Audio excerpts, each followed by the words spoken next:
मैं निश्चय जैन पन्नावाला आप सभी के बीच। आज हम लोग जो टॉपिक कवर करने जा रहे हैं, इंफॉर्मेशन टेक्नोलॉजी इन लॉजिस्टिक्स, जो हमारा यूनिट नंबर 5 है। अगर इससे पहले आपने नहीं देखा है तो हम प्ले लिस्ट बनाएंगे, उसको भी आप देख लीजिए।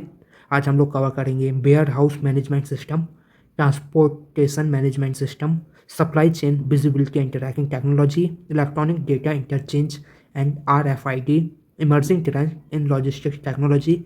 इसमें हम artificial intelligence, internet of things, blockchain technology and supply chain transparency, robotics, process automation in warehousing and transportation को देखेंगे। बिना देरी के चालू करते हैं। इधर पे एक छोटा सा डेफिनेशन टाइप का लिखा हुआ है, उसको देख लेते हैं। Information technology in logistics improve efficiency, accuracy and speed. Its tool help manage warehouse transportation and overall supply chain.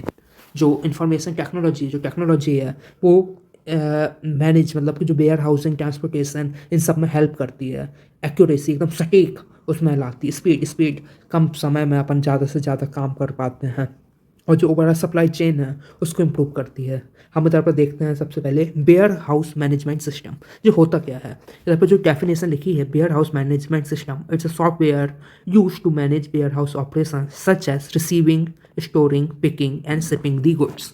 Receiving, माल आना, उसको अच्छे प्रॉपर उसमें रिसीविंग में इफिशिएंसी अच्छे से यूज़ कर पाए। स्टोरिंग, जो स्टोर किया हमें मालूम रहे कहाँ पे स्टोर है, कहाँ पे माल रखा है। जब हमें पिकिंग करना हो तो हम एकदम सही माल को पिक कर पाएँ। और शिपिंग दी गुड्स, इधर से उधर भेजना है वो आसानी से हो पाए। जो वेयर हाउसिंग मैनेजमेंट सिस्टम का क्या है, सॉफ्टवेयर का मुख्य उपदेश है जो वेयर हाउसिंग के जितने मैनेजमेंट वो अच्छे से हो पाए। इसके की फंक्शंस अपन देखते हैं। Track inventory in real time. अपन को अगर वेयर हाउस मैनेजमेंट सिस्टम अपने पास रहेगा, जो अपनी इन्वेंट्री है उसकी अपन रियल टाइम क्या उसकी कंडीशन है, कितनी बाकी है, कितने का ऑर्डर आया है, वो सब अपन आराम से ट्रैक कर पाएंगे, देख पाएंगे। ऑप्टिमाइज दी स्टोरेज स्पेस। जो वेयर हाउस का जो स्टोरेज स्पेस है कम हो रहा है, कहाँ पे माल कितना खाली है, कितना ज़्यादा है, उसके तहत हम डिसीजन लेंगे। उससे क्या होगा, जो स्टोरेज स्पेस है वो ऑप्टिमाइज होगा।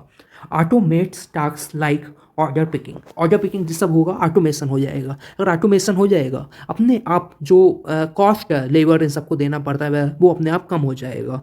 Improve accuracy by reducing human error. इंसान तो गलतियाँ होंगी ही, इंसान के पास तो बहाना है भाई, गलतियाँ तो हम इंसान होंगी पर लेकिन मशीन के पास अब तक बहाना नहीं है। जब ये सिस्टम हो जाता है तो इससे क्या आता है, एक्यूरेसी आती है। 100% एकदम अपना सही होता है। जो ह्यूमन एरर्स के चांसेस होते हैं वो एकदम कम हो जाते हैं। Amazon use WMS warehouse management system to manage millions of items in their warehouse, ensure product itinerary always available for the customer। जो अमेजोन कंपनी है वो उसका यूज़ करती है। इससे क्या फ़ायदा मिलता है, जो कस्टमर जो प्रोडक्ट मंगा रहा है वो उसको आराम से उस तक मिल पाता है। उम्मीद करता हूँ कि वेयर हाउस मैनेजमेंट सिस्टम आपको समझ आया होगा। इसी के साथ आगे चलते हैं। अब अपन लोग देखते हैं transportation management system. Our transport management system, it's a software that help plan, execute and optimize the movement of goods।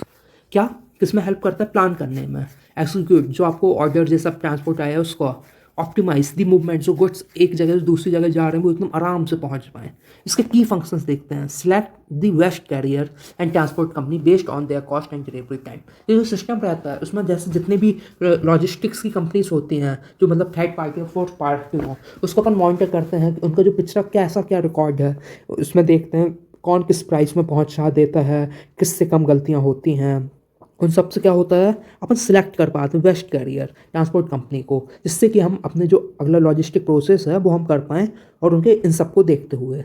अगला इसका ट्रांसपोर्ट मैनेजमेंट सिस्टम का क्या है, ट्रैक शिपमेंट इन रियल टाइम। अपन रियल टाइम में मॉनिटर कर पाते हैं कि अपना माल कहाँ पहुँचा है, कहाँ अटका है, कहाँ दिक्कत आ रही है, तो इसको अपन देख पाते हैं। नहीं तो पहले क्या था कि अगर अपन को देखना है भाई अब तक क्यों नहीं पहुँचा, तो पूरी शुरू से लेकर लास्ट तक इन्वेस्टिगेशन बैठानी पड़ती थी। अब क्या है, अपन ने देख हाँ इधर से निकल गया है, इधर पर फंसा हुआ है, जहाँ फंसा हुआ है अब अपन वहाँ पर फोकस करेंगे और आराम से अपन लोग पता कर लेंगे क्या दिक्कत आ रही है।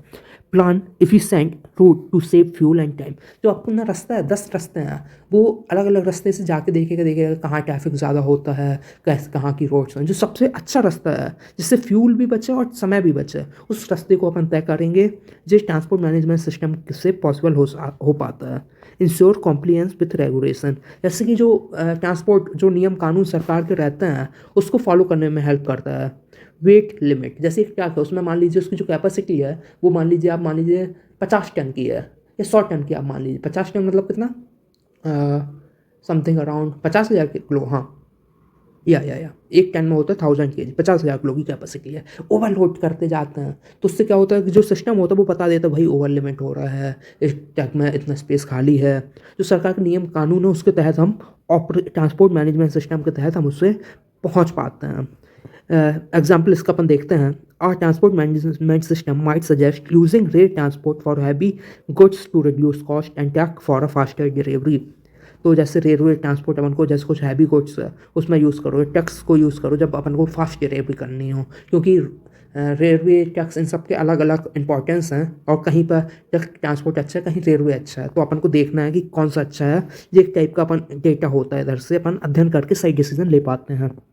उम्मीद करता हूँ जब भी आपको कुछ ना कुछ समझ आया होगा। Supply chain visibility tracking technology, ये विजिबिलिटी आप ऐसा कह सकते हैं, जब फॉग खूब ज़्यादा होता है तो अपन को दिखता नहीं है, कहते हैं विजिबिलिटी अच्छी नहीं है। आपने सुना होगा जैसे प्लेन है तो प्लेन कई बार डिले हो जाता है या फिर नहीं होता, क्यों? क्योंकि कहते हैं कि विजिबिलिटी नहीं है। तो विजिबिलिटी का आप ऐसे समझ गए। Okay, visibility means knowing where goods are every stage of the supply chain, पता करना कि जो आपके गुड्स हैं वो कहाँ पे हैं, किस कंडीशन में है, इसका विजिबिलिटी। इससे क्या होगा, जब अपन को मालूम रहेगा, अपन कोई भी दिक्कत आती कुछ भी होता है तो अपन उसको सॉर्ट आउट कर पाएंगे, अपन उसको सॉल्व कर पाएंगे, अपन कुछ नतीजे में पहुंच पाएंगे और स्पष्टता रहेगी। तो क्या होगा, जितनी भी पार्टीज होंगी तो फ्रॉड इन सब के चांसेस कम हो जाएंगे। Technology use GPS. Okay, GPS का फुल फॉर्म शायद होता है global positioning system, I think so, एक बार मैं देखता हूँ। हाँ, उसका फुल फॉर्म यही होता है, ग्लोबल पोजिशनिंग सिस्टम होता है। ये एक टेक्नोलॉजी है, इससे क्या होता है अपन आराम से ट्रैक कर पाते हैं जो अपने ट्रक्स हैं, शिप्स हैं, प्लेन हैं, जो कैरिंग गुड्स हैं वो किस कंडीशन और कहाँ तक पहुँचे हैं, कहाँ तक अपनी प्रोसेस हो गई है। बारकोड स्कैनर्स होते हैं, जैसे कि उसमें खूब सारी लाइन खिंची रहती हैं। आप अपने हर माल में देखेंगे कोई भी एफएनजीसी प्रोडक्ट हो, 5 रुपए को 10 रुपए को, वहाँ पे एक ऐसी बारकोड टाइप का बना होता है, उसमें खूब सारी ऐसी खूब सारी लाइन खिंची रहती हैं, ऐसे कुछ नंबर लिखा रहेगा 6 5 4 3 2 1, तो उसको ऐसे स्कैन करते हैं तो ये हो गया बारकोड सिस्टम। ओके, ये जो बारकोड सिस्टम और स्कैनर है इसका अलग ही फ़ायदा, उसको स्कैन किया अपन को बिना माल, अपन को पता चल गया कि इस माल के अंदर है क्या, तो ये सब हो गया। ये क्या है, technology use barcode crowd based system आ गया। इसमें क्या allowed supply chain partner to access real time update. ये सिस्टम होता है क्राउड बेस्ड, उसमें क्या होता है जितनी भी पार्टीज कनेक्ट हैं वो एक दूसरों के साथ अपना डेटा शेयर कर पाती हैं बिना किसी उसके, वो कहीं भी बैठा हो, ऑल इंडिया, पूरे देश में, पूरी दुनिया में वो कहीं भी हो, वो उसको मॉनिटर कर पाता, अच्छा इसका माल ऐसा गया है। तो data sharing device crowd based, इससे क्या है डिसीजन लेने में हेल्प होती है। इसके अपन इंपॉर्टेंस में एक नज़रदार देखते हैं। इम्प्रूव ट्रांसपेरेंसी स्पष्टवादी लाता है अपन को, जो आपके सप्लायर बायर उन सबको मालूम रहता है किस माल की ज़रूरत है, उस हिसाब से वो अपना आगे की प्रोसेस और प्लान शेड्यूल करते हैं। Reduce delay by identifying problem shipment stuck in customer, ये सब प्रॉब्लम इन सबको आइडेंटिफाई करने में करता है, कहाँ पे क्या दिक्कत आ रही है, कहाँ पे अपना माल स्टक हो रहा है। Enhance customer satisfaction by providing accurate delivery update, जो कस्टमर उसे एकदम आँख लगी रहती है, उसे एकदम चुल जो कहते हैं वो रहता है, और ये कहाँ पहुँचा हमारा माल, कब आएगा कब आएगा। जैसे कि आप कभी बस इन सब में गए होंगे तो आदमी को रहता है ट्रैवल किया, अरे कहाँ पहुँच गए, कितने बजे आएगा कितने बजे आएगा। जो जीपीएस होता है उसमें आपने मोबाइल खोला, आप देख रहे हैं अपनी लोकेशन, अच्छा इधर आए, अब इतना घंटा लगेगा। तो इससे क्या है कस्टमर सेटिस्फैक्शन इंप्रूव हुआ, satisfaction by providing accurate delivery updates. Okay जी, मैंने supply chain visibility and tracking technology का आपको बता दिया। बिना देरी के आगे चलते हैं।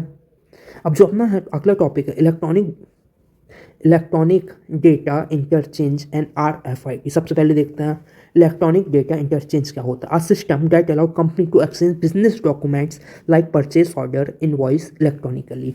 आजकल ई चालान आपने सुना होगा, ई टिकट, ये जो सरकार का वो ऐप है, क्या नाम है उस ऐप का, ई लॉकर, डिजी लॉकर, सॉरी ई लॉकर नहीं डिजी लॉकर।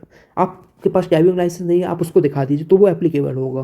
तो ऐसे ही a system that serve company to exchange business documents like purchase order, जितने जो business document, purchase order, invoices, जो कुछ हुआ तो हम एक दूसरों को दिखा के हमारा काम चल जाता है। ये क्या है?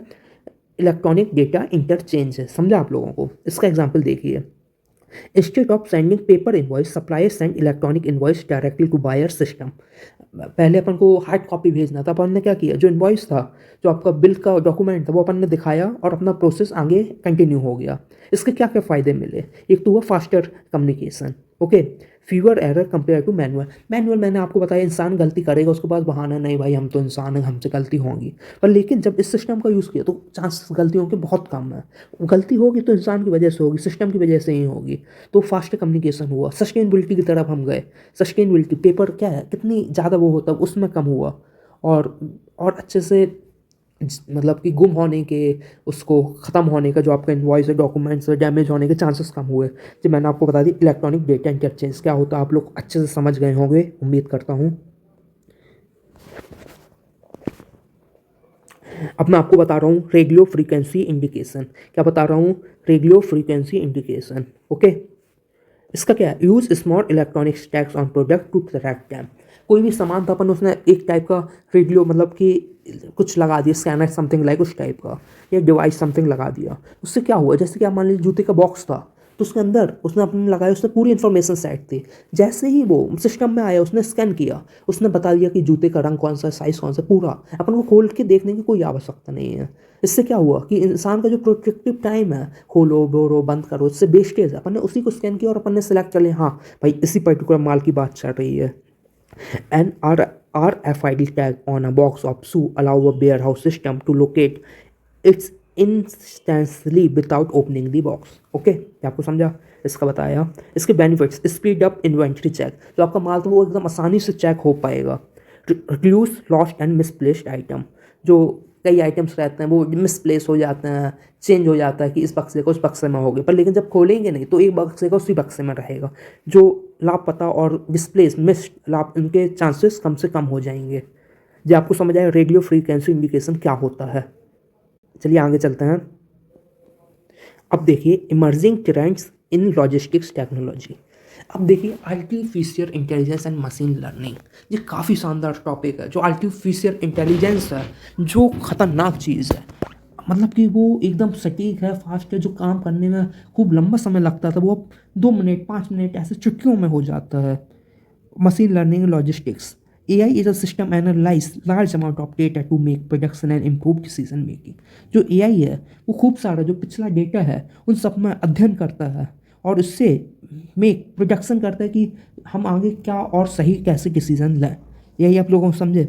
AI क्या है? जैसे कि कोई भी इंफॉर्मेशन है वो गूगल, जितने भी जो पेजेस हैं दुनिया भर के वेबसाइट्स उन सब में पड़ी हुई हैं, उन सबको वो स्कैन कर रहा है, कंटिन्यूस उसे रीड कर रहा है, पर लेकिन उसका जो बेस्ट आंसर निकाल के आपको दे रहा है। और आज की डेट में अगर कोई आपसे कहता है कि AI यूज़ मत करो, AI यूज़ मत करो, मैं उससे एग्री नहीं रहूँगा। क्योंकि जब अ, मतलब जब PPT बनाने का ऑप्शन आया तो उससे पहले जो PPTs थी वो हाथों से बनाई जा रही थी। पर लेकिन जब PPT आया तो कई लोगों ने कहा कि हमारी ड्राइंग हम बनाना हम भूल जाएंगे, हम हाथों से प्रेजेंट नहीं कर पाएंगे, मशीन आ रही हैं, ऐसा आ रहा है। ऐसा नहीं, अपन को फ्लेक्सिबल रहना है। ओके, तो AI आप समझिए, इसमें लॉजिस्टिक्स भी पॉइंट से बताऊँगा। एप्लीकेशंस क्या है? मशीन लर्निंग भी यही है। वो मशीन लर्निंग ऐसा करता है, खूब सारे डेटा की स्टडी करता है, वो अपने आप काम करता है। एक सिस्टम बना ले तो उसमें ह्यूमन उन सब की वो नहीं चाहिए interaction. Application predicting demand for a goods and avoid overstocking, जो गुड्स है आगे की क्या डिमांड आएगी उस सब का अंदाज़ा लगाता है। इससे क्या है, जो ओवर स्टॉक मतलब अति से ज़्यादा जो माल आपके पास पड़ा हुआ है उसके चांसेस कम करता है, उसे रखने के पॉसिबिलिटीज अंदाजे कम करता है।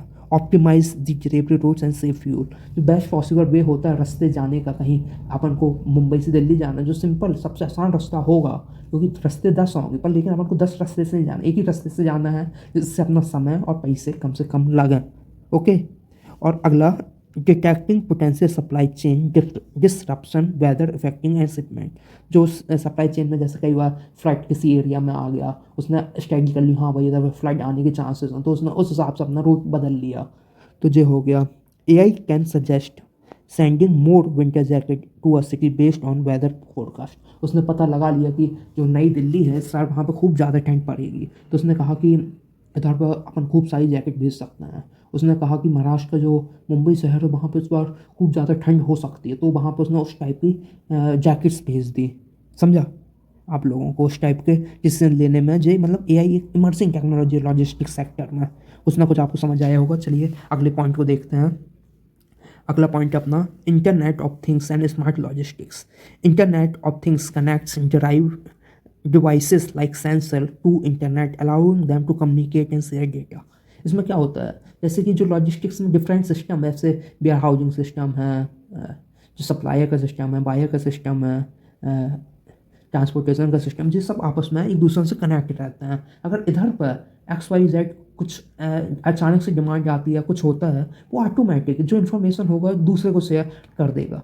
जैसे कि बायर ने देखा कि अचानक से एकदम डिमांड आई है, तो बायर सप्लाई को ऑर्डर प्लेस नहीं करेगा, सप्लायर को अपने आप मतलब इंटरनेट ऑफ थिंग्स के साथ मालूम चल जाएगा कि अचानक से डिमांड आई है, तो हमें अपना प्रोडक्शन स्टार्ट कर देना चाहिए।